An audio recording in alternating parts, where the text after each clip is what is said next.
quero aproveitar que já se falou do expediente de amanhã. Amanhã, às 9 horas, nós teremos aqui sessão solene sobre o tema da campanha da fraternidade, que é a preservação dos biomas brasileiros, com a presença da CNBB, de vários ambientalistas, Ministério do Meio Ambiente e muitos convidados. A gente está convidando a todos, senadores e senadoras e quem mais puder, para comparecer de 9 às 11 amanhã neste plenário.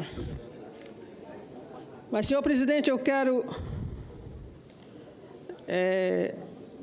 primeiro fazer uma denúncia que já fiz aqui, mas que não tinha mais recebido nenhuma manifestação. E na viagem que fiz no último fim de semana em alguns municípios, eu voltei a receber essa manifestação sobre o Bolsa Família. É que quando o governo Temer assumiu, houve uma propaganda intensa de que tinha muita fraude no Bolsa Família, que tinham empresários recebendo Bolsa Família, mais de 10 mil CNPJ. E aí, o que está acontecendo, o que está deixando as famílias aflitas, que, na verdade, esses CNPJ não são empresários. Esse CNPJ é de pessoas que são presidentes de associação de moradores, de associação de assentamentos, de partidos, de sindicatos. Todo mundo que é presidente de uma entidade, o CNPJ é vinculado a seu nome. Então, quando você digita o CPF, aparece o CNPJ. E isso está sendo levado em conta ainda, continua. As famílias estão sendo notificadas para resolverem a questão num prazo mínimo. E o que estão orientando, as assistências sociais orientando as pessoas, é que tirem o CNPJ do seu nome. A pessoa foi eleita para uma entidade, ela tem que renunciar a ser presidente de uma entidade para poder continuar recebendo Bolsa Família. Isso é um absurdo, porque isso desmantela a organização popular, porque as entidades vão precisar de presidente sempre. Isso é impossível de acontecer. Eu faço um apelo ao governo, ao Ministério do Desenvolvimento Social, que veja isso, reveja isso, porque as pessoas não são empresárias. Eles têm CNPJ porque são dirigentes de entidade. São pessoas pobres, facilmente constatável, que são pessoas que necessitam do Bolsa Família. Então, a gente precisa resolver essa situação. Eu tinha feito essa denúncia aqui há algum tempo atrás, achava que tinha acabado, mas voltou. As pessoas estão sendo notificadas, ficam apavoradas, sem falar que estão mandando uma dívida das pessoas que dizem que receberam indevidamente, umas dívidas muito grandes que as pessoas jamais vão ter condição de pagar. Isso está apavorando as famílias pobres. Mas queria também aproveitar para falar de outros programas que estão sendo desmontados, desidratados neste país, que só atingem, sem falar nas reformas, também estão atingindo os programas para os mais pobres. Queria falar da desidratação do Minha Casa Minha Vida. As pessoas não estão conseguindo fazer os contratos, estão indo na Caixa com os projetos e não estão conseguindo casa porque diz que o número é pequeno para o Estado, então não dá para atender a demanda. A farmácia popular deu-se conta ontem que 400 farmácias populares serão fechadas. E a gente pergunta para onde irão, como as pessoas que costumavam receber ou comprar o remédio com 90% de desconto, vão para onde, né? Se desativam as farmácias populares. A gente também dá conta de notícias de ontem que o Mais Médico também está sendo desidratado, diminuindo os números de médicos, não substituindo aqueles que vão embora, que moram no estrangeiro, porque houve uma demanda dos médicos brasileiros. Isso era o que se esperava, que os médicos brasileiros entendessem que esse programa é importante, que precisa atender os grotões desse país, as periferias, e só tinham estrangeiros porque os brasileiros não queriam. Então, os brasileiros agora querem, mas o governo não está dando condições, está com atraso de salários e não substituindo os médicos que saíram. Então, é preciso também que se veja isso, porque essa é uma política super importante. Só quem viu, quem acompanhou, sabe a importância do Mais Médico para os pequenos municípios, principalmente. Pode perguntar aos prefeitos a mudança substancial na saúde dos seus municípios. E a gente precisa resolver, porque é impossível ter atraso de salário dos médicos.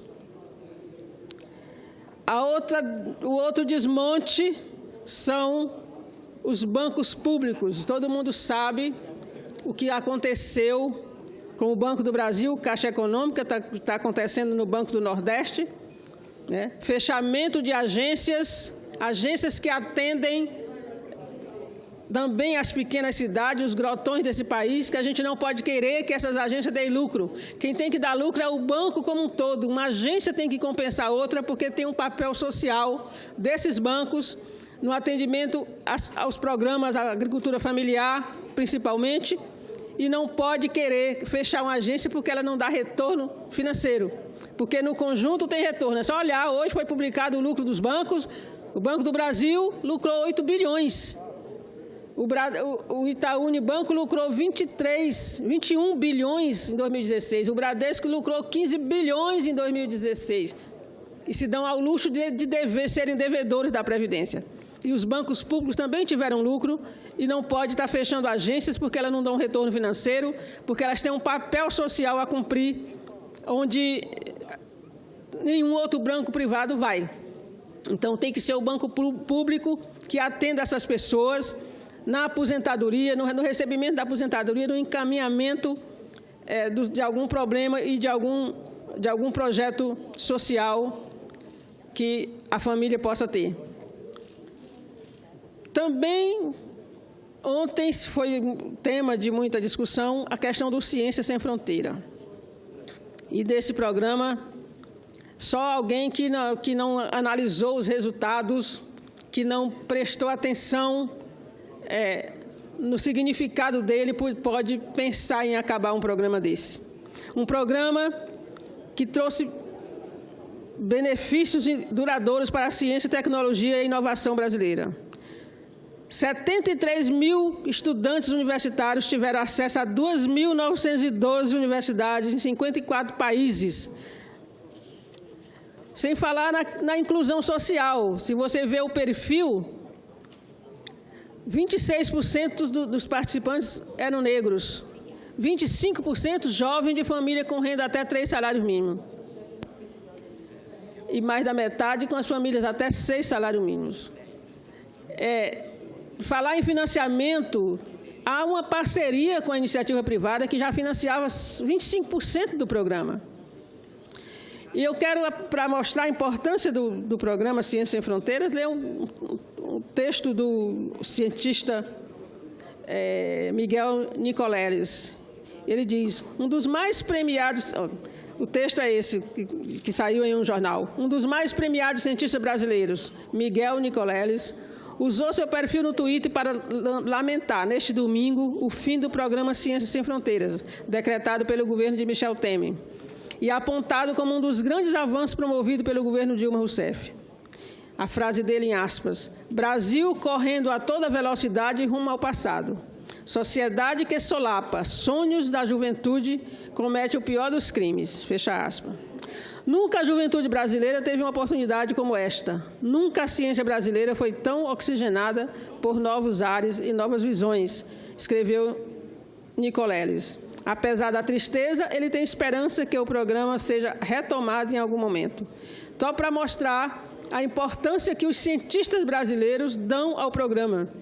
A renovação, as ideias com que esses meninos voltaram, essas meninas voltaram do exterior, para oxigenar a ciência brasileira. E tem ainda a questão da política de conteúdo nacional. Dá pena ver aqueles estaleiros com aqueles navios pela metade, alguns só faltando a pintura, abandonados, e o Brasil vai importar navios. Essa é uma política suicida que eu não sei na cabeça de quem isso vai dar certo, né? Porque não é possível você trabalhar, você desenvolver sem o conteúdo nacional.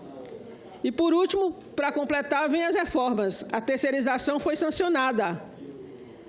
Permite uma aberração chamada quarteirização, que é uma empresa contrata uma empresa que contrata outra empresa.